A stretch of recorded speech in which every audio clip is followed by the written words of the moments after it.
Noswaith Thar, and a very warm welcome to the Stoke Kairas. It's Vertu Trophy semi-final night here in North Wales as Wrexham bid to make a return to Wembley. Standing in their way, Darren Ferguson's Peterborough United, holders of this competition, and of course managed by the man who captained Wrexham to the one previous occasion that they have lifted this trophy back in 2005. An exciting night ahead, and we're all looking forward to seeing if Wrexham can get back to the famous arch in North London, or whether Peterborough United are not ready to relinquish their grip on this trophy, and it'll be them who face Birmingham City on Sunday, April the 13th. A fascinating night ahead of us. Andy Morell and Mia Roberts will be on commentary and of course are with us for Matchday Live. Good evening to you both. Mia, we'll start. You were here last night, of course, before we get into all matters Wrexham. What a great night for the Wales women. No, absolutely brilliant. I think just over 6,000 here, and obviously that's massive for the women's game, especially in North Wales. And it's great, men's or women's, to have international football here at the Stoke Kairas, home of it. So no, it's brilliant, and to get a result against such a good nation as well, just matches that as well. So a real great night. Hopefully tonight can be equally as good too. Well, here's hoping. It's another good evening. Andy Morell taken out with a passing ball there. I'm not just sure catch it on my neck. Intended or not. Beautifully controlled. I thought. Not lost it. Not even looking. Vertu Trophy then tonight, Andy. You know what it's like to lead Wrexham out at Wembley, of course. In 2013, it was your team who triumphed. How many nerves will be jangling around that dressing room right now, do you think? I don't think the semi-final will be a problem to this group. I think it's just another game in their way. They'll be desperate to win this game and get themselves to Wembley, have a chance to play there as well. And so the team that Phil Parkinson has picked, I'm sure, are going to be desperate to put on a performance and get in the team for the run-in.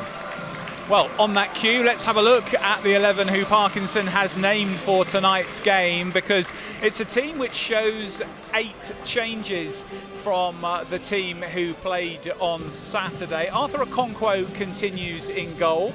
Max Cleworth will be alongside Dan Scarr and Lewis Brunt. Ryan Barnett returns at right wing back. Jacob Mendy comes in at left wing back. Harry Ashfield will play on the left of the midfield three, the role that Ollie Rathbone has really made his own this season. Then it'll be George Evans anchoring things in the middle, George Dobson to the right of Evans, and up front Mo Farl and Jack Marriott. Elliot Lee among the subs tonight for Wrexham, as well as Paul Mullin, Stephen Fletcher, Mark Howard and Owen O'Connell. So, as Andy says, Mia, a much changed team this evening for Wrexham, but one that's still got plenty of experience and contains players like Ashfield and Farl who have excelled in this tournament so far.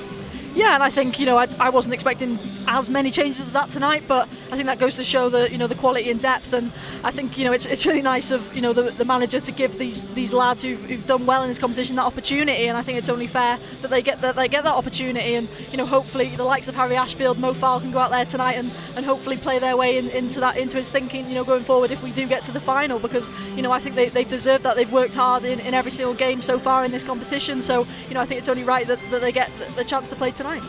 Andy, we've spoken in previous rounds about trying to second guess a little bit Phil Parkinson's selections, and at the start of this tournament, of course, it is very much about minutes for players, but as you start to get nearer to the final, there's always the temptation to go a little bit stronger.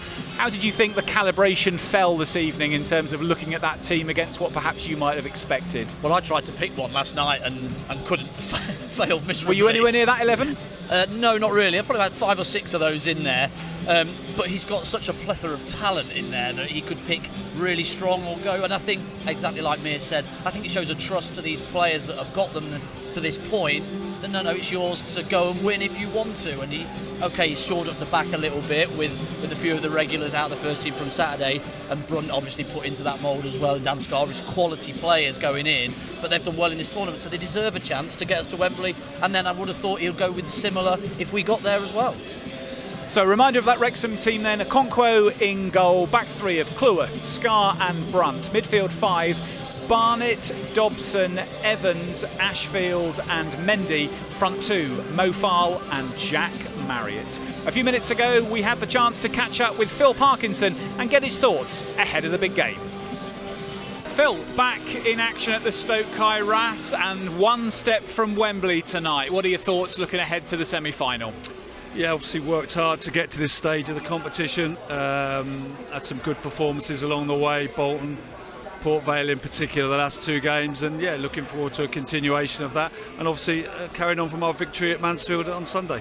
You talked about the balance in the play being something that particularly pleased you at Mansfield, Phil, and 8 out of 10s across the park. What have been some of the messages in training in the time since to try and replicate that tonight? Yeah, quick turnaround, obviously. Yeah, I think the key to the performance was that we concentrate on the game plan, irrespective of whether they got a goal back or the conditions or anything. We just kept chipping away, playing the way I know we can, and we got our rewards in the end. Where the previous game we went away from that, and you know, it's just a great reminder for us that we know what brings us success, we know how we need to play, and it's concentrating on doing that whatever the stage of the game is. You said post-match on Saturday that the whole squad was likely to be needed, and we're seeing that tonight. 8 changes from the 11 who played on Sunday. Talk us through your selection. Yeah, Arthur, I feel, needs another game, so I thought he was great Sunday, so comes in.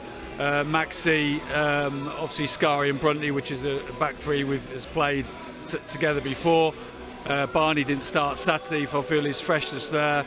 Obviously Seb had his first game for a while Sunday at league level. Jimmy's not quite right, so Jacob's ready and deserves a chance because he's a great lad. He's trained really well, he's been a good player for us, and he deserves the opportunity tonight.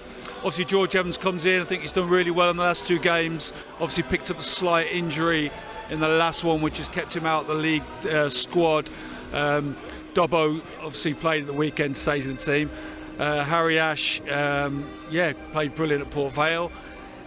Then got a bit of an injury. I just feel that with Andy Cannon now being out, that we need to get Ashy out there tonight and see if he's an option at this level against First Division players. You know, obviously he's shown he can do it against Port Vale, but it's a great opportunity for Ashy tonight and our academy and our supporters to see one of their own out on the pitch in a game of this magnitude. But it also shows what faith we've got in him as a player. He's going to be a terrific player, and I'm looking forward to seeing him tonight. And obviously Jack, needs more game time, and Mo's done well in the last few rounds of this competition as well. So in a nutshell, that's the team. Well remembered, excellent. Yeah. And Phil, Elliot Lee back on the bench tonight. Yeah. Really encouraging to see him back post the accident. Yeah, very pleased with that. I mean, Elliot had his first day yesterday of contact.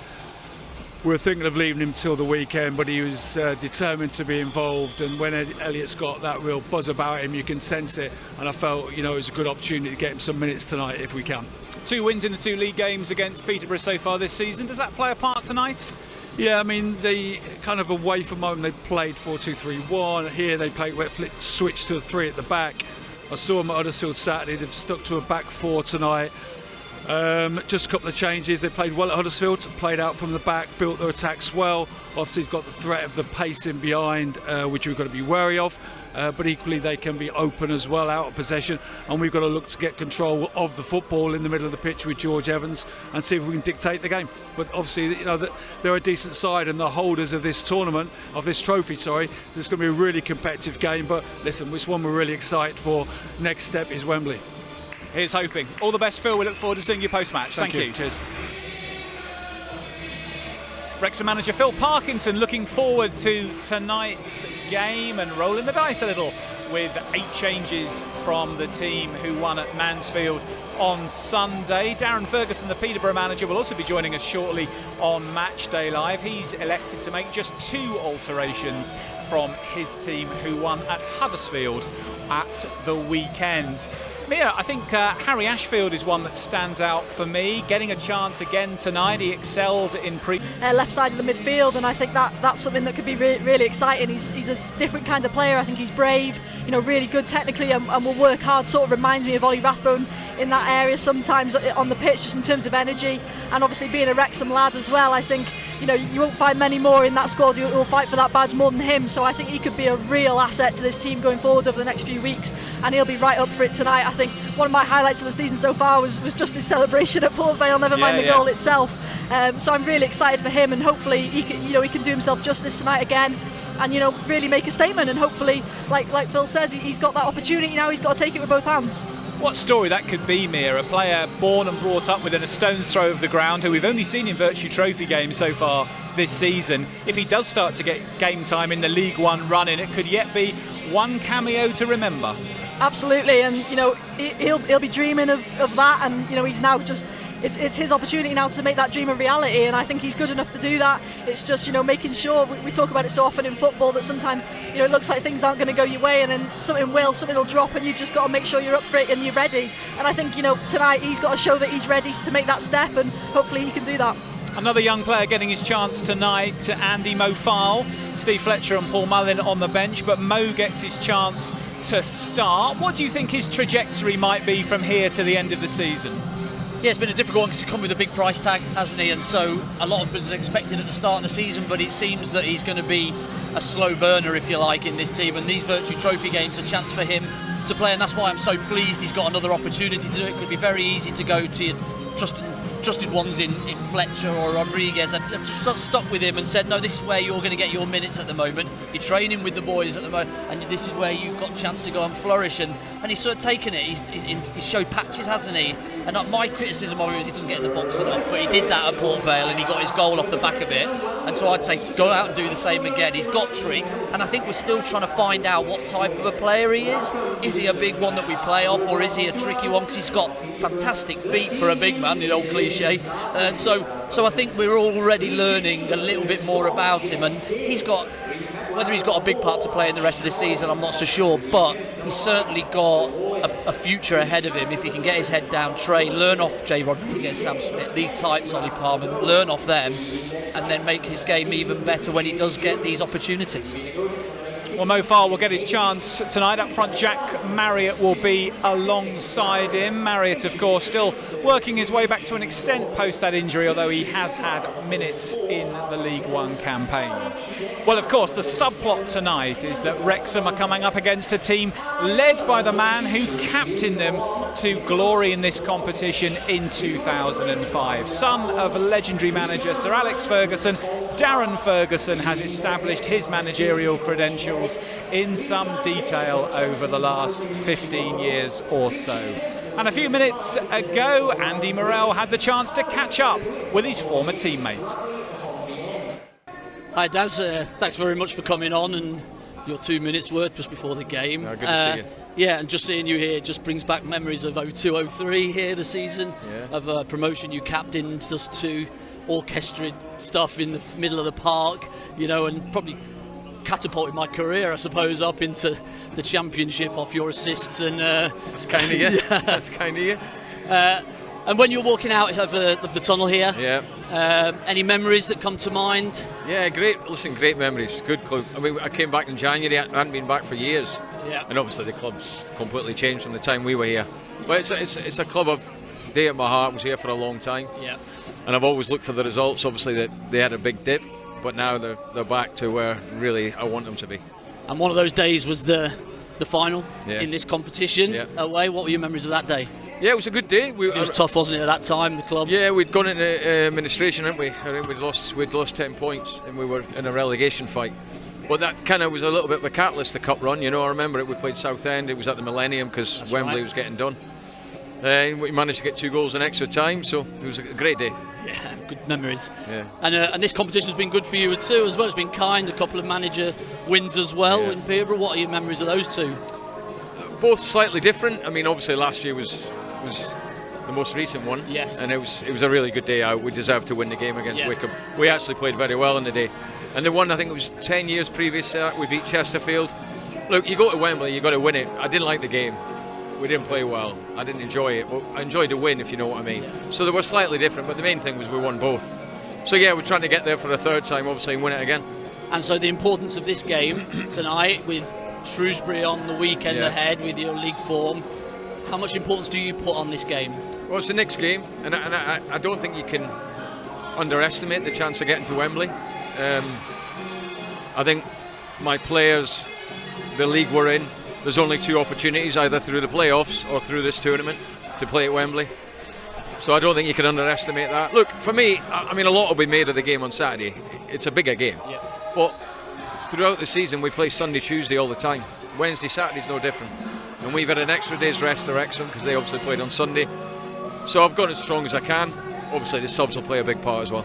And your team news, many changes? Because you've got a couple cup tied. Yeah, 2 changes. The 2 ones that are out, you know, Eden and Hughes, Mills and Fernandez come in. Apart from that, it's the same team that won on Saturday.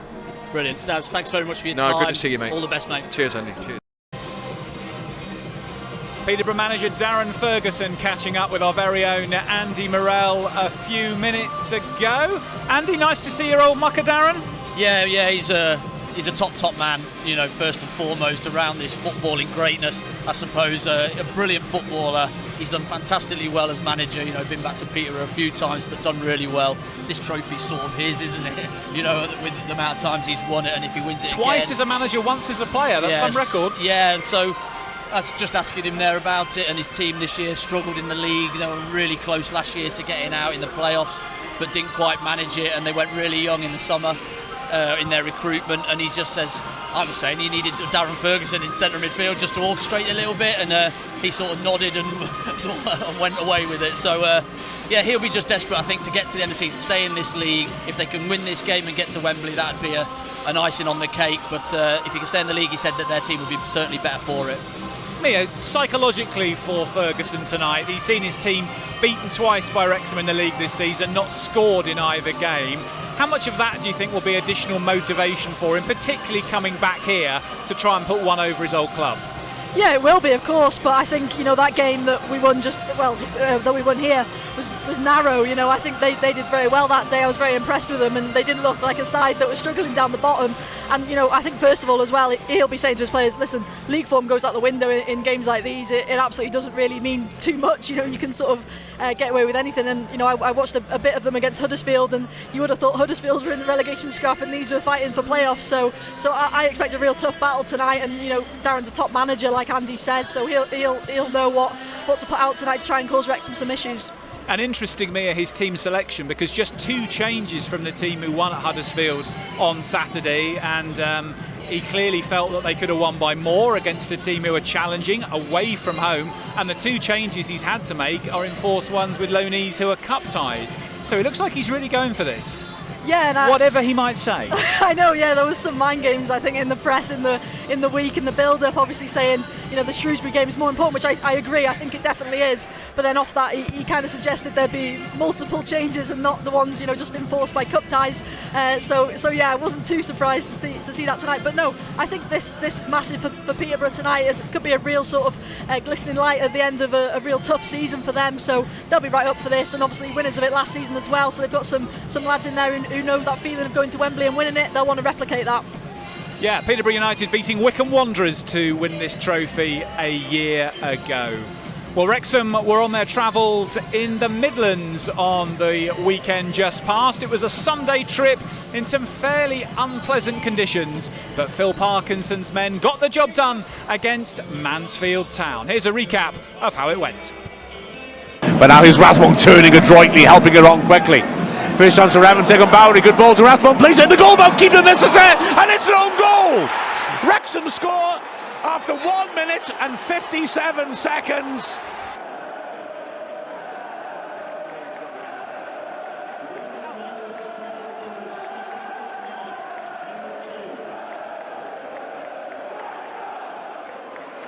Rathbone now driving from the halfway line. Mansfield have all bar one player behind the goal. Again, he plays the ball down the flank. O'Connor around the back, crosses in early. Kilgore, not a convincing clearance. Picks out Rathbone, who rips a beauty back in. Oh, hit the post and goes behind.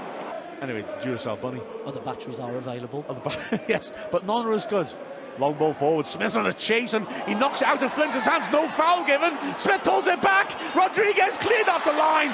Ball switched across by Reed to Kilgore, who feeds it in between the lines. Back as to well to stretch and control it, and pokes the ball wide. It gets a return pass, rips in a dangerous cross. It must be, and it is.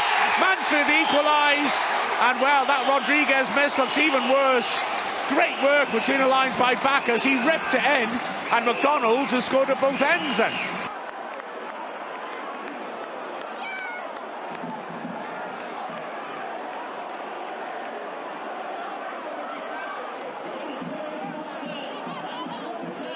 and just let him do his thing, because here is Rathbone with the free kick, sweeps it near post, headed clear, James brings it down, squares it, Dobson pulls it in the goal mouth, and Cleworth hits the bar. Oh my word, big chance, it was coming across him and he just turned it on, just couldn't quite keep on top of it. Wrexham fans massed behind the goal as Revan gets it back onto his left foot, drills in the cross, oh, just off behind Dobson, Cleworth drills it! Cleworth! Again! He was denied by the bar, but he will not be denied. Ultimately, the bomber always gets through. Max Cleworth, what a finish that was. What a strike! Wow, Max Cleworth, defender, I'm not so sure. He's absolutely walloped it from just outside the box. And I think he deserves it, doesn't he? I think he was unlucky with that previous chance that, like Andy said, caught it so well, if anything too well. This time, no mistake. Nothing Flinders can do about that. Well, he's gone straight leg, hasn't he? Straight at it. He's coming right onto it as he's coming, and they can go anywhere, because you're going to go with the technique of toe down, hitting right in the middle of the ball, because your foot's made of like a Toblerone. It can go anywhere if you don't get it right, and it hits the point for Max, and sweet as into that bottom corner. Oh, just terrific that. And credit to Revan as well, who did really well on the left-hand side. He had 2 men on him, managed to deliver it. Ball over the top by O'Connor, and Rodriguez does well to find a bit of space. He controls it, it may ricochet off his hands, but the referee's not interested in that, and it's a nice 1-2, allows Cleworth to come forward. Longman's marks outside him, feeds him in, Longman dinks to the far post. Oh, just out of reach of Smith. Not long left now. The ball's played long, and there is the final whistle. Job done in the wind and rain of Nottinghamshire on Sunday. Wrexham recording their 3rd straight away league win. And Mia, a number of players stood out on Sunday, but perhaps the pick of them, Seb Revan, getting his opportunity at left wing back. Perhaps his best performance in a Wrexham shirt? I'd say so, yeah. He was one of the ones I picked out in pre-season and I thought would play a bigger part, but to be fair, James McLean's in front of him and that's not an easy job to get ahead of him, especially with him being captain as well. So, you know, with him being out with a slight injury, I think Seb's really taken this opportunity really well. I thought he was so good, you know, just so direct, wanting to get past players, and I just thought he made that position his own, and, you know, crosses into the box were top, and you know, that wing-back position, we're comparing him against top players in the likes of Ryan Barnett, James McLean nowadays. So I thought he was you know, exceptional, and I'm glad Phil Parkinson noted that as well in his post-match interview, because I thought he played a really important part on Sunday. In the second half here against Leyton Orient, in the previous game, Andy, you spoke afterwards about the fact that it seemed that Wrexham had panicked a bit, gone long too early in the pass. Trajectory just wasn't right through the game. That looked to be an area that they'd improved vastly on Sunday. Yeah, well, the Northampton game before that one, they were good in the second half as well. And I think the Leyton Orient was just an anomaly, really, because they certainly went back to that. They came out really strong in the second half, Wrexham, and really took the game to them, really nullified any threats that Mansfield had, and were just comfortable by the end of it. And I didn't expect that after the first half. It was a bit touch and go whether we were going to come out on top. But they were really strong, and we had a lot of good chances, and it could have probably been a little bit more, because we really did shut up shop and control play. So Wrexham victorious on Sunday. Here's hoping for something similar tonight. This match a 7:30 kickoff, 90 minutes, and then straight to penalties if we need them. No extra time in the Vertu Trophy apart from in the final. Well, of course, regular viewers of this show will know that each week we try and catch up with a player who played for both clubs. This week, the chance to talk to someone who has represented Wrexham at Wembley, as well as having turned out for Peterborough United plenty of times as well. I had the opportunity to catch up with former centre-back Chris Westwood. Chris, fantastic to see you again. Thanks for giving us some of your time.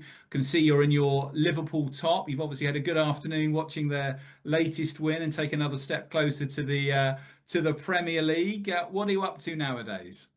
Yeah, I'm a very happy man today. As like always, I'll try to be happy anyway. So now I work with people with like mental health. We sort of, if they've been into like an institution, we're sort of a halfway house to when they come out to try and get them back into living in society. That sounds really meaningful stuff to do. Have you found it rewarding? Yeah. To be fair, it's a bit like some of the dressing rooms I was in. dealing with some of the characters. Tonight's opposition, Peterborough United, 2 seasons at London Road between 2007 and 2009. And I seem to think that there was a familiar face who signed you for the club. Yeah, so I actually started. So I started my apprenticeship, as it was then, or YTS, at Wolves. So I was at Wolves for 5 years, and obviously that's where I met Darren Ferguson, because obviously he was a senior player. I was in the U team, and then we got promotion with Walsall, and they were looking to obviously make strides into different leagues. And Mark Rankin got in touch with me to say that Fergie would like to speak to me. I was out of contract at Walsall. Fergie would like to speak to me about joining, obviously, the project that he had going on there. So yeah, I went down and spoke to him and sold the dream. And 2 very successful seasons there, Chris. Promotion from League Two to League One, and then League One to the Championship back to back. You must have good memories of those 2 seasons. Yeah, very good. We sort of he'd put a squad together, made up of experience and a lot of younger lads from non-league who were obviously the best of non-league and looking to make their way in the Football League. And we managed to just hit it off straight away. And like the back-to-back thing came, we went into the second season, obviously having got promotion from the first season. We went into the second season flying, and it just took off. How big a step up was it, can you remember, when you went up and started competing in League One, having got promotion from League Two? I'll be honest, I don't think there's that much difference. I think the only difference is you probably don't get as many chances in the box, and when you do, you have to take at least 1 in 3. Whereas I'd say the league below, you probably do get more mistakes. But in terms of the quality, you'd have quality players, but a lot of it was about organisation. During your time at Peterborough, did you come up against Wrexham? During your time at Peterborough, Chris, did you come up against Wrexham? Yeah. So we had a game against Wrexham, and there was a big brawl. They had a guy called a centre half called Steve Evans, I think his name was. Big 6'5" lad. And we were defending a corner, and obviously he's thrown himself in and he's caught the keeper with an elbow. He caught Joe Loose with an elbow and sort of knocked him out. He was out cold, and it sparked a big brawl. And I think most players were involved in it, to be fair. Well, despite that, and going onwards to Wycombe for a couple of seasons, you then signed a 2-year deal with Wrexham in June 2011 when Dean Saunders was the manager. What do you remember about your arrival at the racecourse, Chris, and your early days under Dean? So before my arrival, I got promotion at Wycombe, and then they were umming and ahhing about a contract, a length of contract sort of thing. And then my agent, because obviously Dean Keats had already gone to Wrexham, and we kind of followed each other around. So we were at Walsall together, then Peterborough, then he came to Wycombe. So it became apparent that Dean Saunders would like to talk to me. So my agent had rang me and said, got Dean Saunders wants to talk to you about joining them. I was still waiting for an offer from Wycombe, but he said on your way back today from training, do you want to meet him? And I met him at Frankley Services on the M5. He said it'll only be half an hour meeting because he's on his way down to join up with the Wales squad. So I was like, okay. So met him at Frankley, and I got an education in football because I'd never met him before. Obviously, I knew who he was because I'm a Liverpool fan and he played for Liverpool, but I'd never actually met him. And he went into so much depth. He had the condiments out on the table, putting the condiments into positions. What would you do if this was there and that was there? So he actually kind of made it a test, did he, as part of the discussion using salt and pepper pots? Yeah, it was unreal because I was due to pick my kids up from school, and in the end, I had to sort of say to him, like, I need to go. I thought it was only going to be half an hour. So then he set up another meeting for me to go over to the training ground. And then I got to see him again in action. But this time he had the whiteboard down and he had the game playing, and he was sat with his feet up on the table, and he had his laser pen pointing it at. He showed me the playoff game against Luton, and he was saying, right, he'd play it and then he'd stop it and say, right, if that's there, where do you think he should be or he should be?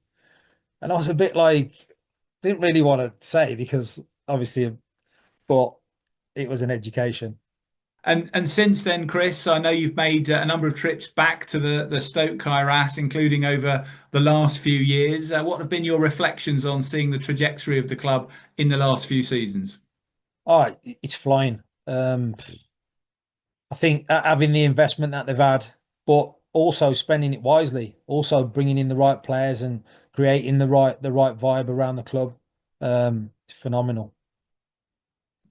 And having gone back to back with Peterborough back in the day, do you think it's realistic for Wrexham to go back to back this season, looking at where the table sits at the moment and what might be possible from here on? Yeah, more than achievable. I've actually watched a couple of the games, and they play good football. Like I said, when we got in any team that I've ever got promotion in, we've always been well organised. And I think that's one thing that Wrexham have. They have good players and they have people that can put the ball in the back of net, but they also have good organisation. Former Wrexham and Peterborough United defender Chris Westwood giving us some of his time earlier this week. Andy, of course, you were Chris's manager in the FA Trophy winning team, but I think of all the things he talked to us about there, the thing that stood out for me was the meeting in Frankley Services with Dean Saunders and using salt, pepper and vinegar as a simulation for Dean to test Chris's spatial awareness in the box. Brilliant. Yeah, I think that must have been Dean Saunders' thing, because sales pitch, if you like, 'cause he did the same with me. Did he? Yeah, in the windmill on junction 18 of the M6. Salt shaker. This is Curtis Oben. We've got a flying winger. We've got Chislovich. We've got Gaz Taylor as the vinegar up the top end of the pitch. It was that must be his sale. Brilliant, like great fun listening to him. And you look back at things like that, and they're just brilliant parts of your career. But Westy, what a great guy, really good player. And a great professional as well. He really led from the changing room in one direction of how to look after yourself as a professional footballer, and great guy. Chris Westwood, the former Wrexham and Peterborough defender, with split loyalties no doubt tonight. Well, of course, Wrexham have had a long journey to make it to the semi-final in the Vertu Trophy. This run started right back in September with a match against Salford City. Let's have a reminder of the route to the semis.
Andy Cannon there, of course, with the winner against Bolton Wanderers in the quarter-final. A ruptured ACL, unfortunately, likely to mean Cannon's season is over. The timing's not confirmed yet on the injury, but with a ruptured ACL, it is normally a long road to recovery. So poor old Andy Cannon, we send him our very best, and we hope for a faster than expected return to club colours.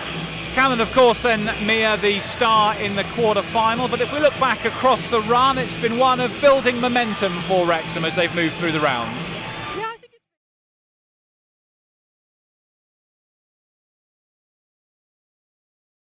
think it's and I think you can see that in even if you just look at the goal scorers, people like obviously Cleworth finding goal scoring form in this competition and the league as well, but then people like Aaron James and Harry Ashfield, who we've touched on, academy players really stepping up and making sure they take advantage of the minutes that Phil's trusted to give them. And I think it's been brilliant for all involved. Obviously at first a lot of people see this tournament as a bit of a distraction, but now suddenly we're here at the Kairas. I think there's going to be about 8,000 in here tonight for a semi-final, and it should be lively, it should be noisy, because we suddenly find ourselves one win away from Wembley, which could be again another real historic day for this club. So I think it's been a real good tournament for us this year. I think it's been managed really well, and it could give us that momentum going into the last stages of the league too. Let's have a look at Peterborough United's journey to this stage in the competition, because they've actually won all 6 of their matches, scoring 18 goals in the process. And Mia, whilst their league form may have been patchy, it certainly hasn't been in this competition. No, I think we've touched on it before, but I think their squad is still has got that quality. Obviously, in the earlier rounds, some other teams not taking it too seriously, so you can never take the score lines too seriously yourself. But I think Peterborough are a real good side. They've obviously, like we said earlier, got experience in this competition. Darren Ferguson knows this competition like the back of his hand, but they'll be right up for it tonight. And that form in this competition speaks for itself, really, on paper, doesn't it? And they'll be right up for it, even though they're away from home, especially coming off the back of that win against Huddersfield on Saturday with a really good performance. I think they've only got 2 wins in away games in all competitions since the end of August, so they'll be on a high after Saturday, and they'll know as well they've got a big game on Saturday too, so they'll need to work hard tonight and try and get a job done and take a bit of momentum into that one too. 2 games, of course, affecting Wrexham teams tonight, because Wrexham's women are in action down in Swansea. A rearranged match this from the weekend. They face Swansea City in a match kicking off at 8 o'clock. We will keep you across developments in that game this evening here at the Stoke Kairas, so we will keep you updated at half-time here on that game, and also in our post-match show with the outcome. Wrexham playing for the opportunity to finish in the top 4 of the Adran Premier and then play the rest of their season against the top 3 teams. That is the stake at Swansea this evening. Wrexham must win that match to end in the top half as that Adran Premier Division splits for the final part of the campaign. Players are out, as you can probably see behind us here at the Stoke Kairas, so we're ready to head into commentary. Head to wrexhamafc.co.uk/live for your options. It is a little bit different tonight with some of the iFollow rules changing for this game, but all the details are on the club website. Andy Amir will be on commentary. They'll also be back with me at half-time when we review the first 45 minutes. We look forward to seeing you back here on YouTube, same link, in 45 minutes. Bye for now.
United are losing.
Cheers.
like they do once today, won't you?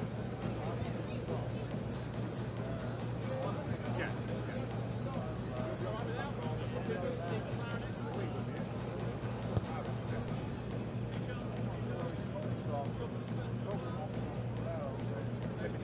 Is he doing it? Who did it when they walked on? So he was the man who did it when they come out the tunnel.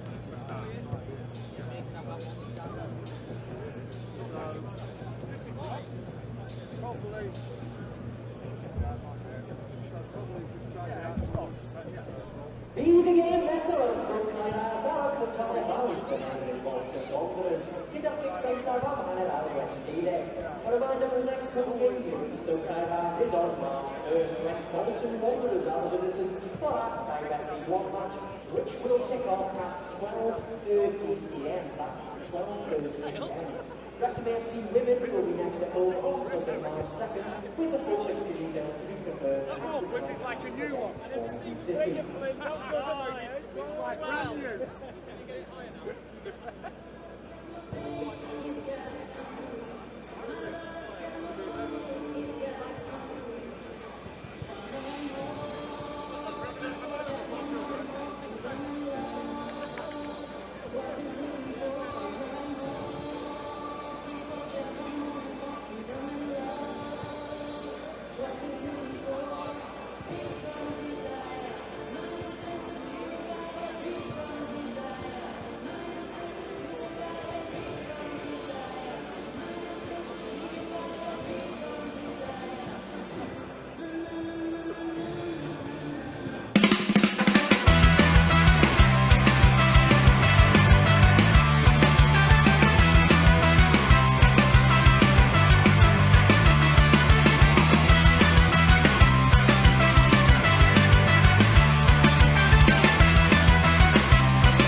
A very warm welcome back to an increasingly wet Stoke Kairas, where Wrexham have 1 foot in the Vertu Trophy final. They lead Peterborough United by 2-0 at half-time.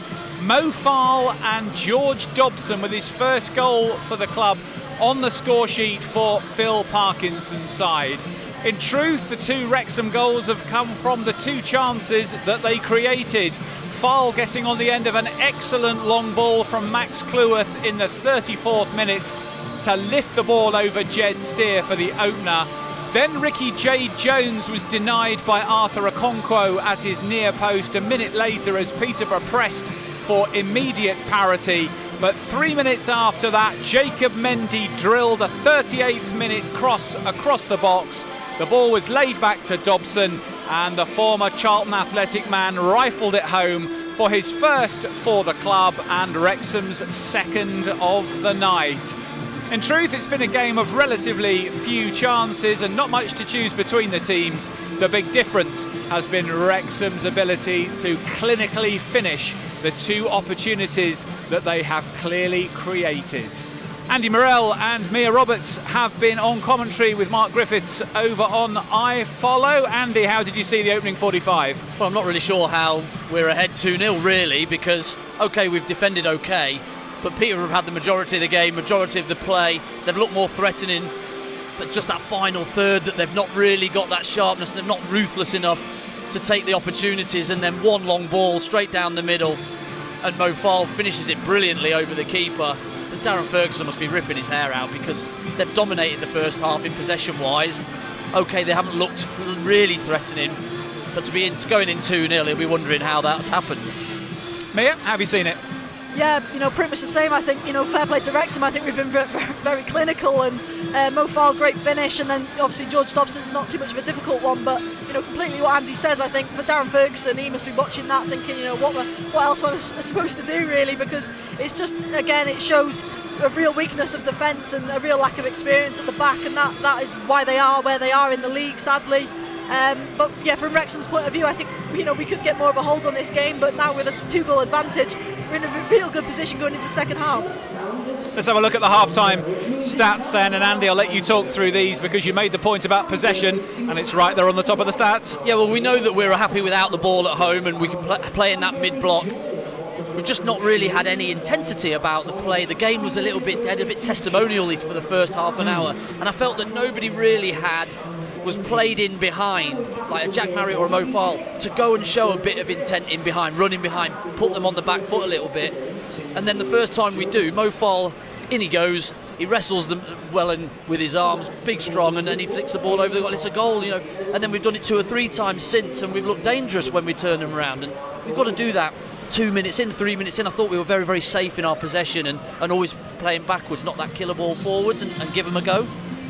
Andy used the phrase prior to the match that Mo Farl was a slow burn as a prospect. That's his 3rd goal now for the club. He's certainly taking his chances when they're coming to him in the Vertu Trophy. Yeah, and I thought it was a really confident finish as well, for a player who hasn't obviously scored 2 in this competition, but elsewhere hasn't managed to. So he looked like a striker in real top form with that finish, and some of the touches he's had as well. I think he's done well. I think just in moments he holds on to it a little bit too long. There was one where he's done really well initially, and Jack Marriott's made that run, and he just hasn't got his head up and played that ball. But I think he'll be happy with that performance so far. But again, like we said, he's young. He's still got that bit of rawness to his game, and that's something he's going to work on. But so far I think he could be happy, especially with the goal. We didn't see a huge amount, as you've said, Andy, in the first half in terms of Wrexham really knocking the ball around as we know they can, but there were 2 or 3 nice moments, I thought, from Harry Ashfield.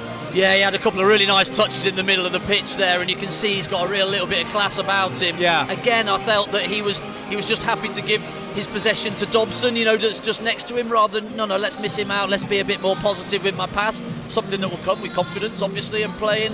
When we talk about Farl, the same thing, he's working with a different striker again today that he's not had much time with, and so relationships, all those things are coming into play with those two especially of going into the team today, and I think they've done excellently to start with.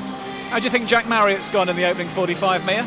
Yeah, really well. I think, at times he's getting a bit maybe too close to Fernandez, and it's a bit of a mismatch, but I think at times we've sort of targeted that ball when we have gone long at Fernandez, and he's come out on top, apart from obviously the Cleworth one into foul.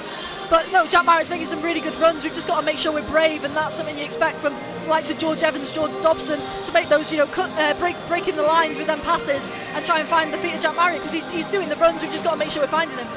We've seen on a couple of occasions, Andy, from set pieces, Peterborough have looked dangerous from corners, particularly in the air. Is there something Wrexham can work on there? Well, it's been something I think that's happened to us a few times around the back. Post Birmingham scoring a goal against us. We seem to have a problem with getting blocked and freeing up the man at the back. Fernandez had a really good chance at the back post. He just sort of comes off his nose, goes into the ground and bounces up to a Conquo. So we've got to make sure that we don't get blocked. You've got to make your man, if you have 2 of you together and you know that one's going to get blocked, one's got to just make his way around that block, and you switch sort of players and fill an area, and they just haven't done that. So it's certainly cause for concern, and make sure that you get around your block. In terms of game management from here then, Mia, Wrexham 45 minutes away from Wembley. I guess Phil Parkinson will be treading a bit of a careful line here, in that he won't want to necessarily put miles into the legs of a Steve Fletcher perhaps, or maybe Ollie Rathbone, unless he has to, but he also won't want to get complacent, and if he thinks 2-0 isn't really a fair reflection, he might want to tighten a couple of things to make sure it's going to be job done in an hour or so's time. Yeah, and I think the first 10-15 minutes of the second half is really important. 2-0's never a dead and gone score, and Peterborough look like they've still got goals in them. I think they're continuing to make sort of half chances, and one could drop for them, and then they're right back in this game. So I think he'll be putting that message into the players now. Get back out there and start again, start fresh, try and get on the ball. Let's sort of minimise, especially out wide. I think they've looked really dangerous, with Kean Hayes in particular looking really brave on the ball. Yeah, on the right. Got that bit of pace. Sort of doubling up on Mendy at times. Got to make sure Lewis Brunt is either going to go or stay. But yeah, I think we've got to make sure we start strong in the second half and don't give them anything to sort of cling on to. I think it'll be that first 20 minutes, go after them, make sure the intensity is good, make sure we're in our rigid formation, if you like, and don't give them any chances. And I expect to see Mullin for 20, 25, 30 minutes. I expect to see Lee at some point as well, to get him some minutes into his legs, because we've got to think about getting those boys back up to speed as well as getting through this tie. Absolutely. Andy Meir, thank you very much for now. Women's news is that it is goalless so far in South Wales. Swansea City 0, Wrexham Women 0 in that rearranged final Adran Premier match of the first phase of the season. We will keep you updated in our full-time show with how that one is going. You can watch that match free over on wrexhamafc.co.uk/live. Follow the iFollow links and there is live coverage there from Swansea. We'll be back at full time to see if Wrexham can hold on to this lead and if they are heading to Wembley with a date with Birmingham City on Sunday, April the 13th. Join us in around about 50 minutes. We'll have the answer to that question then. Bye for now.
Sorry, Bob. Thank you.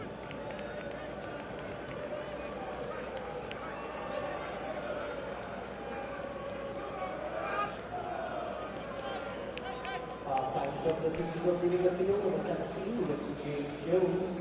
He's been replaced by number 48, Robin off the end. And also entering the field, number 20, Mamadou Suogo. He replaces number 4, Ashley Collins.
Midfield number 22, Oval.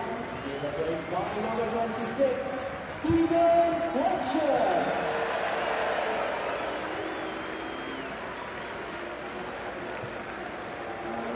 Number 11, Jack Marriott.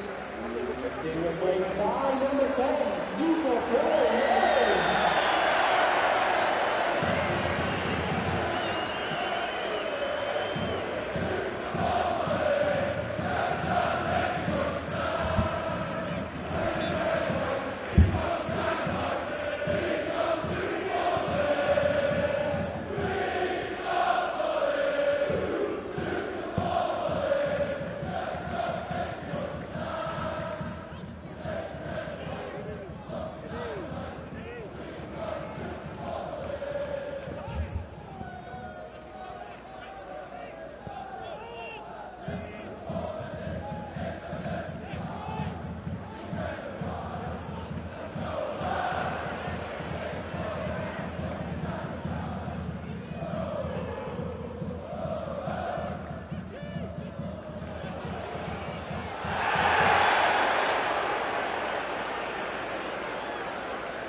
down to Peterborough in the 7th, Jackie Miller, Peterborough, and Ferguson.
By number 20, Darren Ferguson.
Voting is now open for your Wrexham AFC man of the match. Cast your votes on the official club website.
Leaving the field number 12, George Evans.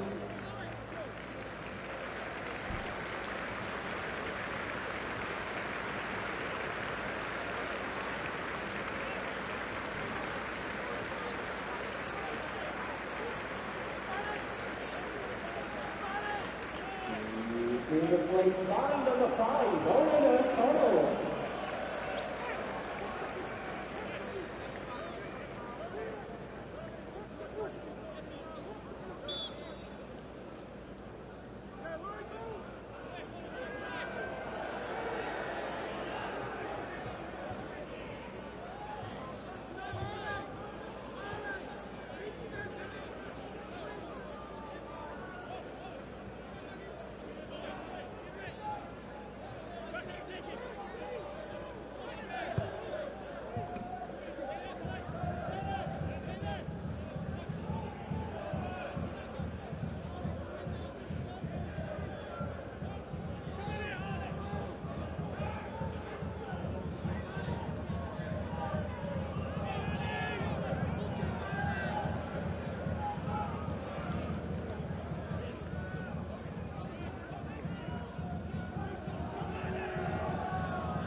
58.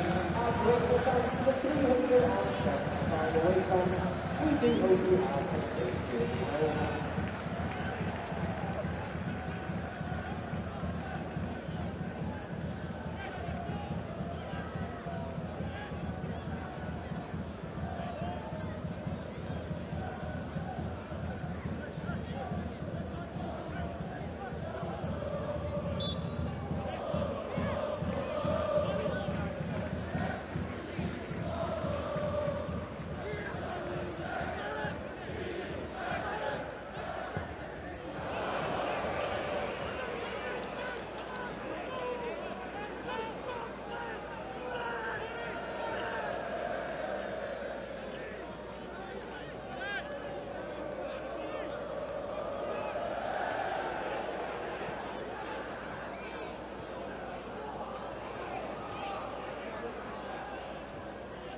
Michael Wellens, who got the opposite of the outstream on Equal minutes. Upon the fourth official was indicated there will be a minimum of 4 minutes, added time 4 minutes.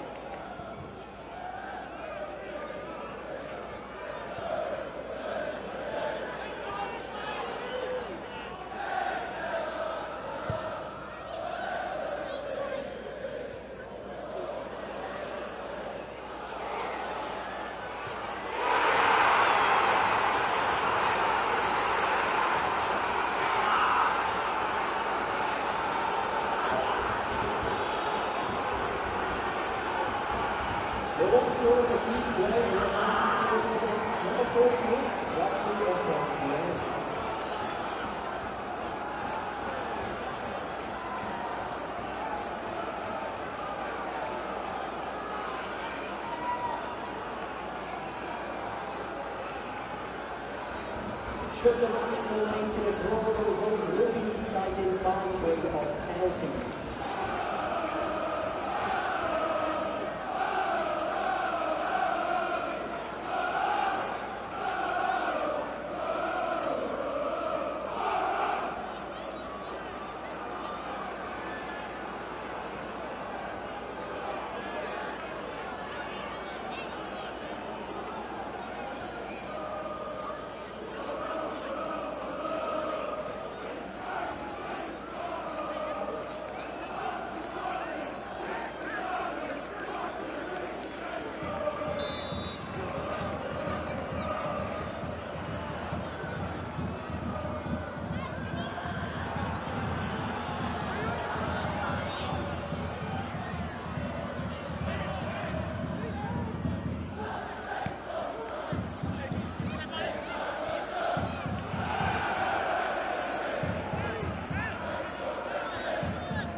Well, leaving the field with a 10 in that goal.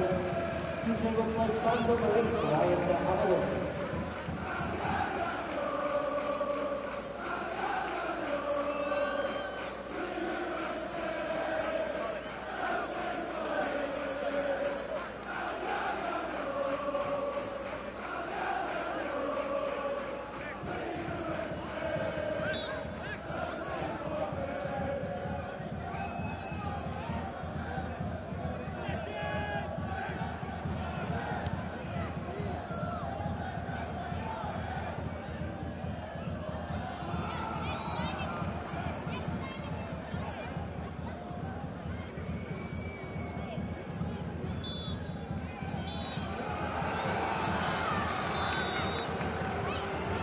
Since the result has come up for the draw, the result will now be decided by way of penalties after the third game.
Open, the rain starts to fall,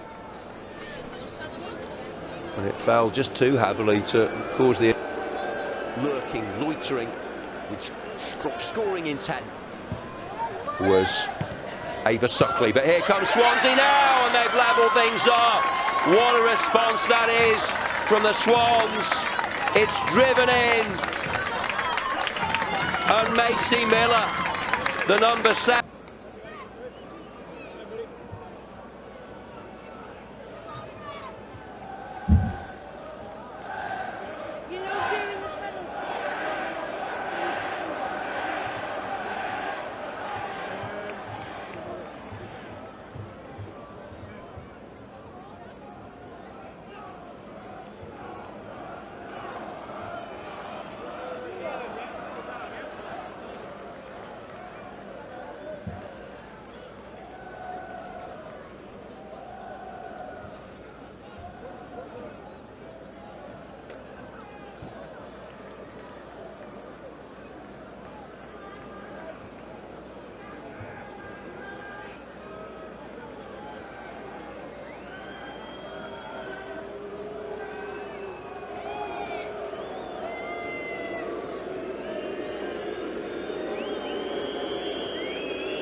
A very warm welcome back to the Stoke Kairas. Wrexham will not be going to Wembley. Peterborough United have just won this breathless Vertu Trophy semi-final clash on penalties by 4-2.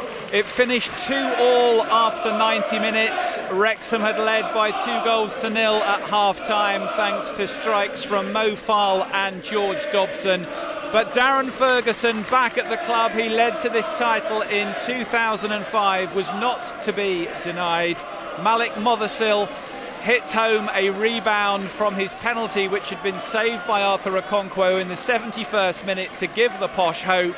And then in added time, Bradley Ihonvian made it 2-2 to take us to penalty kicks. And it was Peterborough who transpired by 4-2. Paul Mullin and Elliot Lee unsuccessful with their kicks for Wrexham. And although Steve Fletcher and Jacob Mendy were able to score, it came down to Hector Cipriano, the captain of Peterborough United, who put his penalty beyond Arthur Okonkwo to send reigning champions Peterborough United back to Wembley for a date with Birmingham City on Sunday, April the 13th.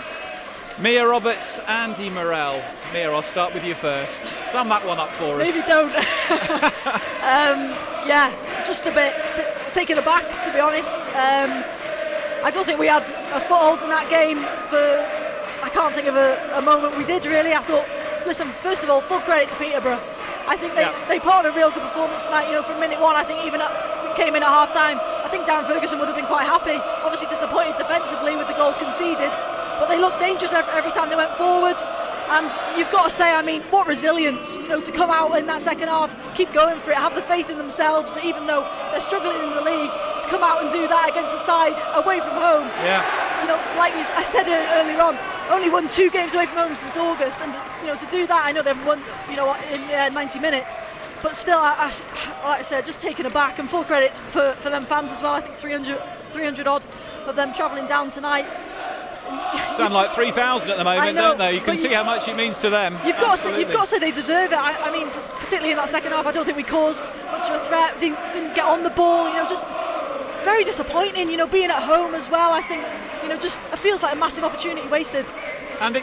Yeah, I reiterate Mia's words. I'm a bit speechless, really, because bar a couple of moments in the first half where we score from, we haven't really created a great deal. We haven't really got into them and got stuck in, really. We're very, very passive, I felt, throughout the game, and Peterborough were good, even though they were a little bit toothless in the final third in that first half. The 2 substitutions at half time really spurred them on a little bit, gave them a big lift, and in Onvian he scored a goal and scored his penalty as well, and they got about us. They looked a little bit more like they were going to break us down a little bit more, a bit quicker around the edges of the box, and in Hayes he was top draw tonight, and they caused us problems and we just couldn't deal with it. And then a really disappointing goal. The first one's the penalty where our line's all at sea and he's played in and Arthur brings him down, and then the second one is second ball, third ball, fourth ball, we've missed the chance to clear, and they've managed to put it in the back of the net, and it's just flat. Do you know what I mean? We just didn't really get going, and you see what it means to the Peterborough fans there, and it just didn't feel like it meant the same to our players today. I also thought, Andy, that after the Peterborough penalty that was awarded in the 71st minute, they had a very good claim for a penalty a minute later. Darren Ferguson certainly thought it looked a penalty, and I wondered if the referee hadn't given a penalty 60 seconds before, whether that might have been another one. Yeah, I agree, and I think Hayes makes his decision a little bit easier because he doesn't go down. He takes the shot on. If he goes down, then I think the referee's got to make a decision, and it's more than likely going to be a penalty. So I 100% agree with you like that. And we had a couple of shots. Brunt, really good strike on goal and a great save by Steer. But apart from that, I can't really remember any time when we got it out wide and we got crosses in the box like we normally do and caused them the problems that we normally do when we're at home. Yeah, Dobson had a shot that was saved from memory, Mia, but in truth, Wrexham's forays into Peterborough territory were few and far between, really, throughout both halves. Yeah, and it's a real worry, like Peterborough side that conceded so many this season. I think in the league, averaging about 1.8 per game, and it's really poor. And for us not to cause that threat really at all, too much, not put them under constant pressure, it's really disappointing. And it sort of felt like at times in that second half we just felt like we were already there, which should never be the case in a situation like this when you're coming up against a side like Peterborough and a manager like Darren Ferguson who knows this competition so well and has been so successful in it as well. Yeah, it certainly looked like Wrexham had done enough, Andy, didn't it, as we moved into injury time. But you talked about the fact there were chances for the ball to be cleared, and I'm sure that in that dressing room, Phil Parkinson, Steve Parkin and all the rest of the coaching staff will be particularly frustrated with that second goal. Well, I think it's a massive opportunity missed from the position that we were in. But, you know, even the start of the second half, within a minute they'd had a strike on goal that could have gone in. It just went wide of the post. And that sort of set precedent for that second half. We just didn't come out. And like we did at Mansfield, we came out and really took control of the game. We made a lot of good passes and really controlled and looked like we were going to be the only team that was going to win it.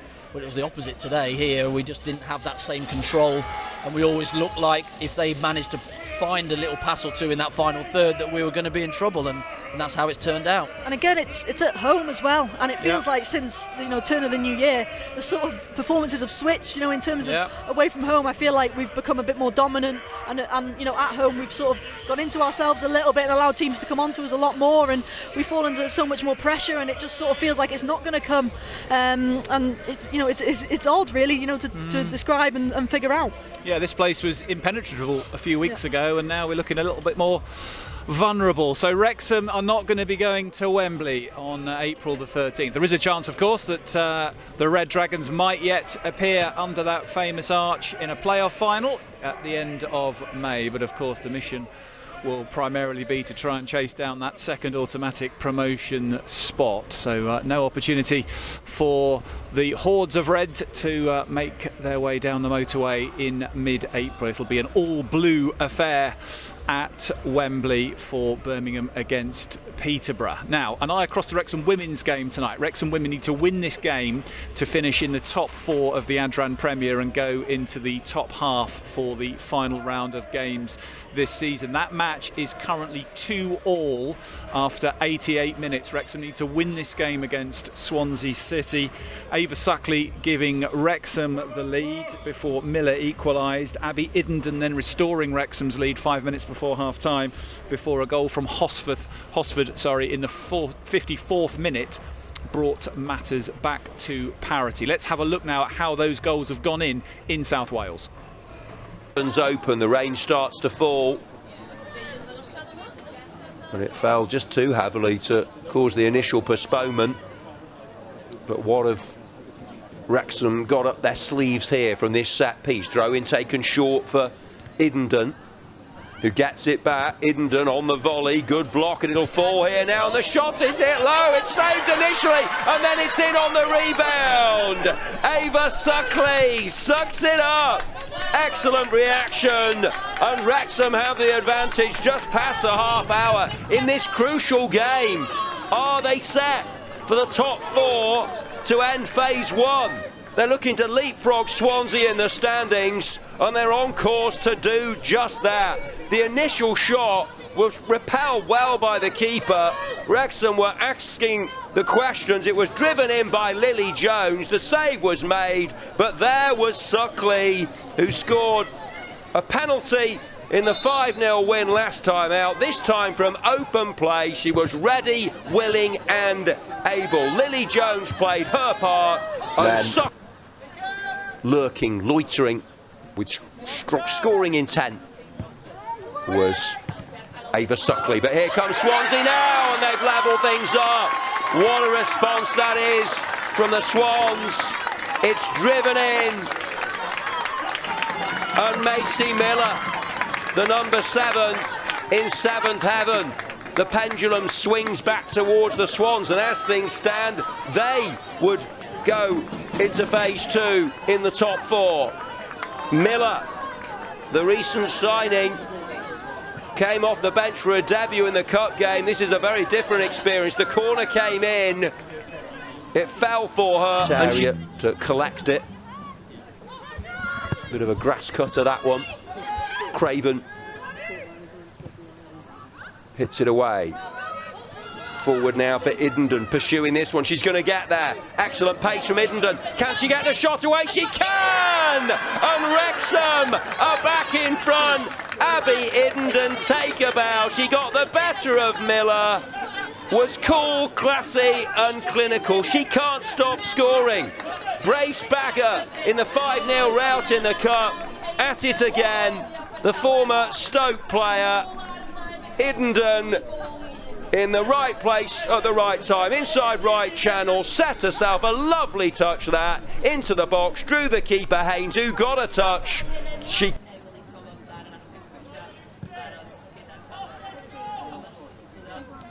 They've come back already.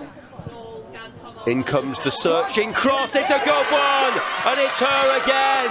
Katie Hosford with the second equaliser.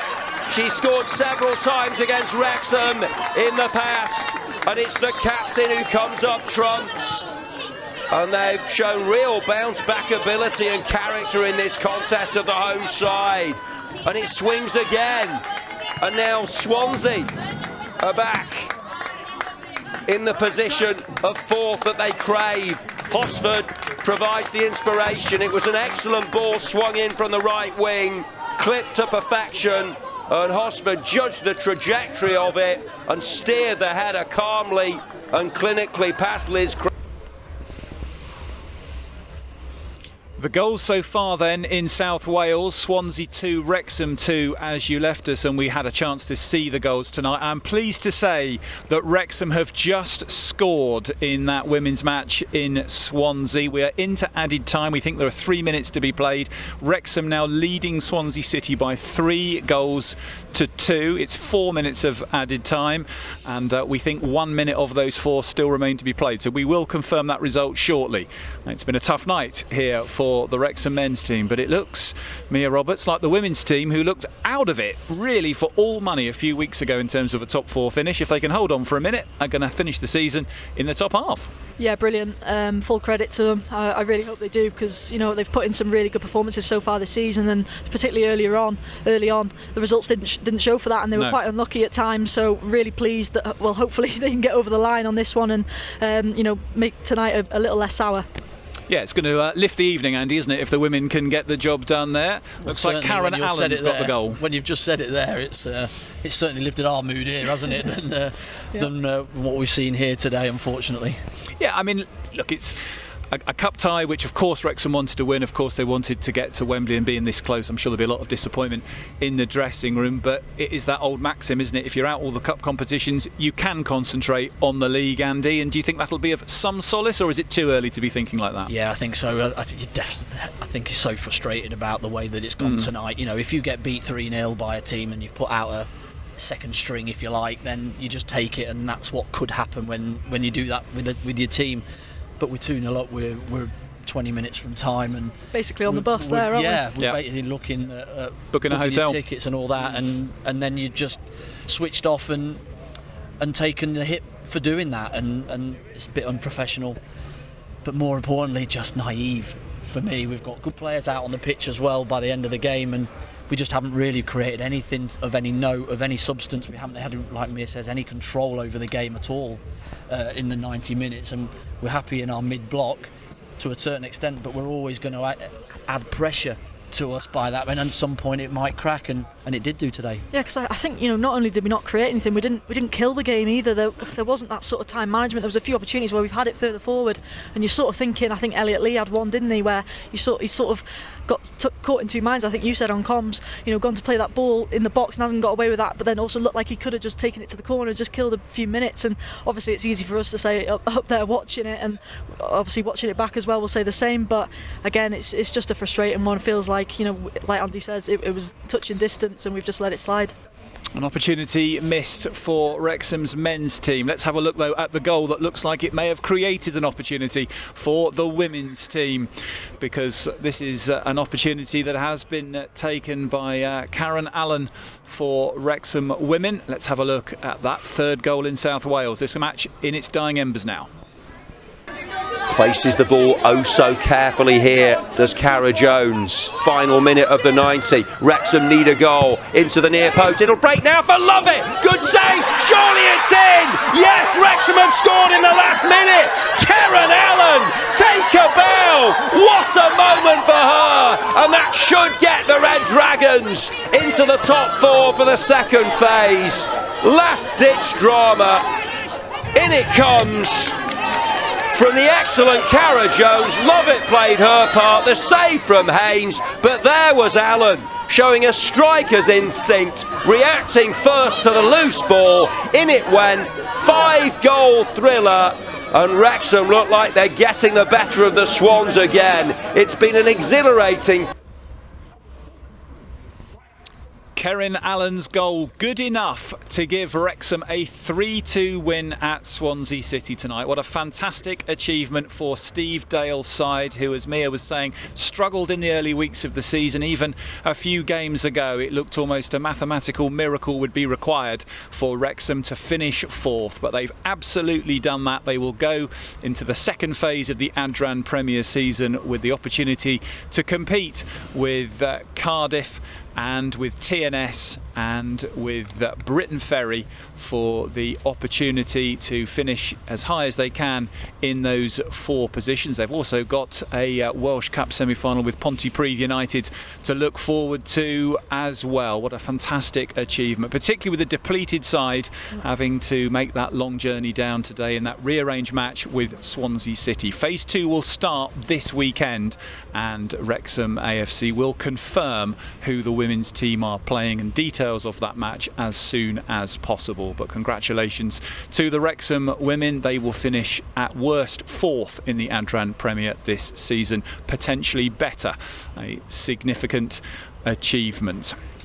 Well, Mia, what a turnaround this has been for Wrexham's women in the last few weeks. Potential in the Cup still, with a very winnable, it seems, semi-final, but also the chance now to potentially push on and maybe improve even on 4th. Yeah, funny old game, isn't it? Very. I mean, you know, just obviously still quite close with a few of the girls, and speaking to them a few weeks ago, you know, it seemed like heads were almost going down a bit. There was obviously still that bit of hope, but felt like a big task ahead, and it has been. But they've, you know, boy, have they proven a lot of people wrong, and that's not easy. You know, in that league, they always have a few extra eyes on them, and you know, there's the same pressures that some of the obviously the men's team face as well. So you know, I'm so proud for each and every one of them. They really deserve it, and like you say, especially after Sunday's game getting called off, they travelled all the way down to Swansea.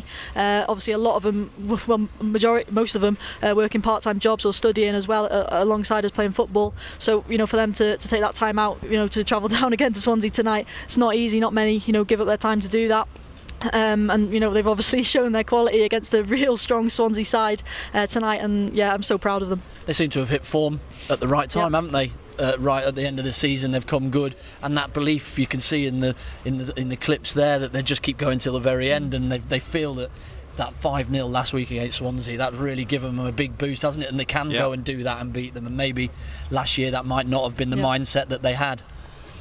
Well, Karen Allen's winner is the one that opens the door for Wrexham here. And if you haven't had the chance to go and see Wrexham, they will play their home matches at the Rock in the second phase of this competition. There will be 3 more home games against Cardiff, Britain Ferry and TNS, and then they will make the same journeys to those same teams as well. But well worth getting down to support Steve Dale's side. £3 for adults, £1 for juniors.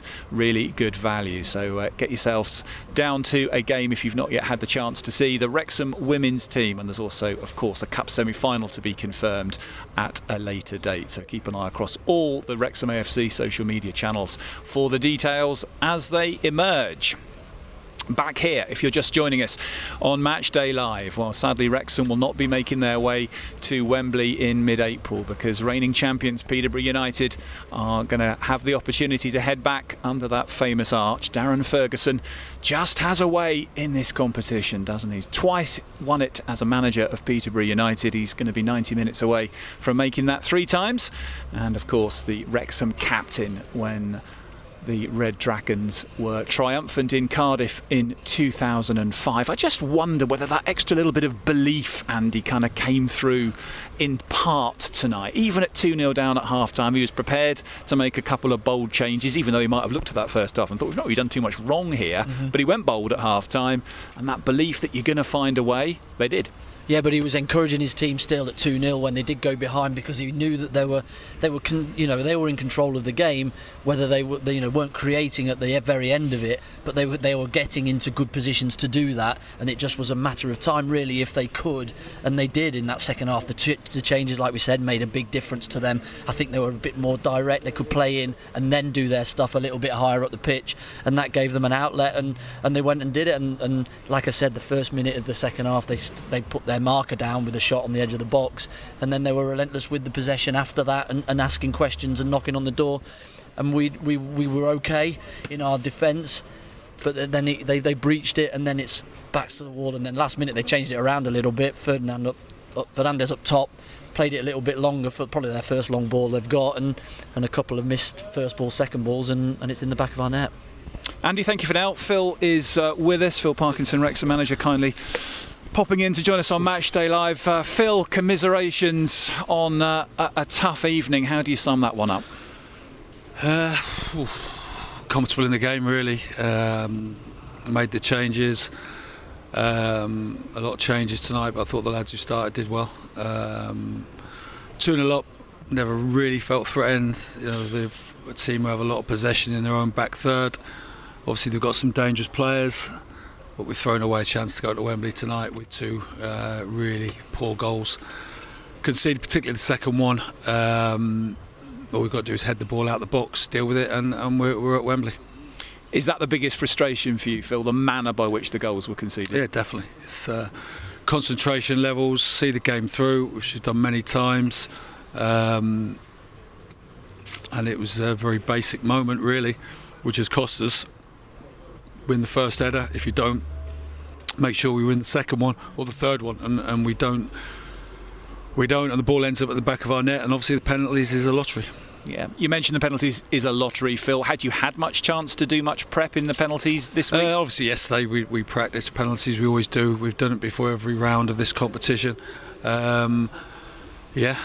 So we practiced them, but it wasn't to be on the night, but it shouldn't have gone to pens. That's the frustrating thing. You can talk about pens all night, but people step up, take him, credit to their goalkeeper.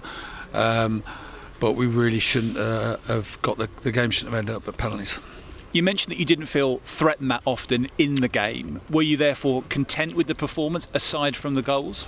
I thought first half, in terms of the lads who've come in, and George Evans obviously hasn't a lot of football. Mendy, Mo was great. Got fantastic goals. There was a lot of to like about the performance. Obviously, young Ashy did well at times as well. So I thought the team, which we pieced together yesterday, not pieced together, obviously a lot of those played in the last round, handled the game really well, and it just slipped away from us in 2 moments, and mentality, strength, concentration level, making sure your mind is focused on the job till the ref blows a whistle, is what we lacked tonight in those moments. You mentioned a couple of nice moments from Harry Ashfield, and I know that you were keen pre the match, Phil, to have a good look at Harry tonight and potentially in that left centre midfield position. Yeah. What would your overall assessment be of how he went? Yeah, very good. He's a very gifted player, Harry, and like I said before the game, with Andy out injured, I know he obviously only trained one day. I didn't want to risk Rathbone from the start, and it was a great opportunity for Harry tonight in a high profile game, and he certainly didn't do himself any harm. Phil, thanks for coming to join us. We'll see you for Bolton on Saturday. Thank you very much indeed. Wrexham manager Phil Parkinson joining us post-match here at the Stoke Kairas, where his team will be unable, unfortunately, to make that final step in this competition and continue the run to Wembley. Peterborough United prevailing on penalties tonight. Mia feels emotion, clearly one of frustration defensively at the 2 goals that were conceded late on. Yeah, and obviously particularly that second one, it's so frustrating. Obviously we watch it from above, it's a lot easier for us to say we should do better, but it just looks so simple and it's so frustrating, especially late on in a game. We've obviously brought Owen O'Connell on as well. Max has pushed up, but you've got enough quality and experience to deal with that, and it's quite unlike us in as of late. We've been able to close out games pretty well, particularly away from home, funnily enough, but no, it's so frustrating, and he knows that. The players will know that, that they're well aware. But it's for it to happen in that manner, like he says, completely agree. Obviously, penalties have become a lottery. Then it's in no one's hands really. But yeah, that second goal in particular, really, just a tough one to take. I think Peterborough were saying the same thing. though. They'll say there was 2 moments in the first half that we were sloppy in, and we end up 2-0 behind when we don't deserve to be. So the 2 defences, 2 moments, and you're 2-2 by the end of it. But correct, you've got to head the ball out your box in the last minutes. You've got to be able to keep the ball at the top end of the pitch to give your defence a little bit of a breather, and we didn't do either. And we are normally good at those, especially that side with Brunt. He's really, really good in the air, doesn't get the first ball, and then we let the ball bounce in our box, and it's curtains after that.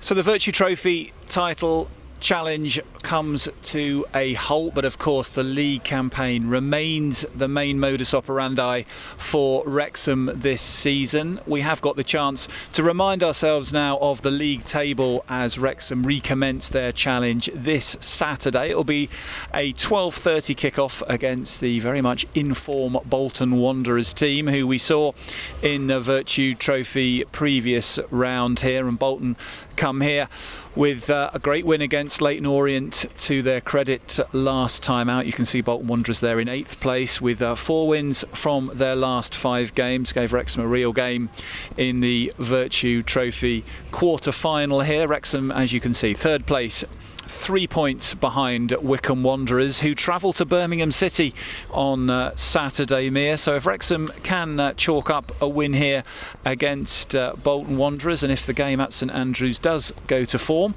then they could be back up into 2nd place by Saturday afternoon. Yeah, next 2 games are absolutely massive. Obviously Bolton, like you say, on Saturday, and then Huddersfield on the Tuesday. Absolutely huge. You know, if you win them 2, suddenly you've got that even bigger gap between, you know, us and the sort of chasing pack from 4th and below, and that gives us a massive foothold in that sort of chase for 2nd spot. But you know, you just got to hope that tonight doesn't get in them players' heads, because it can do, you know, especially in the manner that we've lost the game. But you know, I'd like to think, you know, Phil Parkinson and his staff won't allow that, because I'd like to think there's players in there as well who've got their head screwed on enough to know, right, you know, full attention now goes to the league, this one's done, forget about it, we move on, we learn from our mistakes from the end of the game, absolutely, but you know, it's done, and you now put full focus onto the league and what's going to be a really intense next few weeks. Just on that point, Mia, I was going to ask you about that, because I wondered whether or not psychologically the manner by which the game has been, if you like, conceded, more than the opportunity, more than the fact that it was the Vertu Trophy. It wasn't an FA Cup tie, it wasn't a key match in the league, but it's the fact that it's been turned around so quickly and ended like that, whether that cuts a bit of a deeper psychological scar. It might be a little bit harder to get over than perhaps it should be.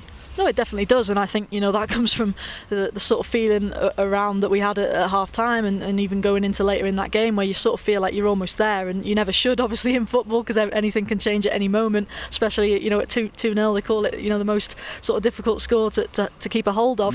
But no, it definitely will hurt maybe a bit more than, you know, you just getting, you know, sort of a 3-0 loss where you're just not your day, and the manner of defeat, that'll hurt, but you've got to hope that they use that hurt to sort of push on in the league, and you know, whether we get to that automatic spot, or if we get to Wembley, hopefully that they use that as a bit of a sort of carrot to look at and really use. I think it'll be a few sleepless nights tonight, especially because you're so close to getting to Wembley, which is not many players get to do that in their careers, never mind 3 or 4 times as a club. But then I think full focus, full force will come out on Bolton on Saturday. That way I'd look at it as a player. I'd go, I'm really disappointed about tonight and how it's gone, but we've got to go and put a shift in against Bolton and prove that we are a really good team at the level, and go and take it to them and take it to this league. And I think that's the response that he'll expect, and this team's done it time and time again, hasn't it? But Bolton, the informed team, as Leyton Orient were a couple of weeks ago, and were able to come and pick Wrexham's pocket here, it's a tough time to be getting a team which you've highlighted a couple of times on previous editions of Matchday Live, Andy, are one of the real danger clubs in and around that playoff area, who may well come with a run late. Yeah, well, I think they've got a really good squad, and I think they've got some really good players that can win matches for you. And just Ian Evatt was just having an issue with getting the right balance and mix, and he was having his struggles on and off the pitch as well. But since the change, I think that might have just given a freshness to the squad, and it turns out that that's the way they have, and they've gone shooting up the league, and really Constantine and that top 6 in a position now where they can pounce if they keep and maintain their form. And yeah, they've got some really good players. McAtee, you know, Collins up front, they're good, and they'll win you games. And if they could keep it tight at the back, which they've now done, they're a force to be reckoned with. Another tasty one looms on Saturday, Mia. Absolutely, and you know, I imagine obviously there'll be a few changes from tonight. but you know, hopefully the players are right up for it, and they've got to be. You know, there's not too long left in this season now. You can't be resting on your laurels after you know a defeat like that, which is difficult. But for these experienced pros, this is what they're brought in to do. This is what they get paid the money to go out there and do. And they're in a position that you never know if you sort of don't take advantage of where we are in the league this year. Who's to say we're gonna be in this spot again next season? If we don't take full advantage of that. So there's a real opportunity there for these boys to do something really special with this club and make it even more history. Yeah, there's so much experience in that changing rooms for me that they'll be bang at it at training in the next couple of days, and they'll be full focus into the next week, because like you say, it's a huge 3 games coming up for us over in the space of a week, and we've got to get through that and come out of it the other end right in contention. Andy, Mia, as ever, thank you very much tonight. A eventful evening here at the Stoke Kairas.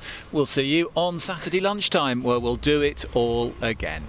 So at the start of this evening, Wrexham were 90 minutes away from a return to Wembley. An opportunity to have a day out under that famous arch and try and add more silverware. And despite going into a 2-0 lead at half-time, it wasn't to be for Phil Parkinson's side.